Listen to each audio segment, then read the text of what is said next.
మనకి సడన్గా స్వీట్ తినాలి అనిపించినప్పుడు జస్ట్ 2 మినిట్స్లో చేసుకునే రెసిపీ అయితే షేర్ చేస్తాను ఈరోజు. ఫస్ట్ బ్రెడ్ స్లైడ్స్ని సైడ్స్ కట్ చేసుకొని మనకి ఇష్టం వచ్చిన యాంగిల్లో షేప్స్ కట్ చేసుకోవచ్చండి. మనం కట్ చేసుకున్న షేప్స్ని ప్యాన్లో కొంచెం గీ వేసుకొని 2 సైడ్స్ రోస్ట్ చేసుకోవాలి.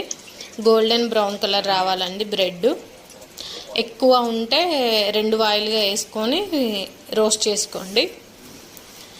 రోస్ట్ చేసుకున్న బ్రెడ్ని ఒక సైడ్కి తీసుకొని అదే ప్యాన్లో 1 కప్పు పంచదార, 1 కప్పు వాటర్ వేసుకొని 2 యాలక్కాయలు వేసుకొని తీగపాకం రానివ్వాలండి. లైట్గా జస్ట్ తీగపాకం వచ్చాక మనం ముందుగా రోస్ట్ చేసి ఉంచుకున్న బ్రెడ్ని దాంట్లో వేసుకొని జస్ట్ ఒక 2 మినిట్స్ డిప్ అవనివ్వాలండి. ఆ పాకం మొత్తం బ్రెడ్ పీల్చుకుంటుంది.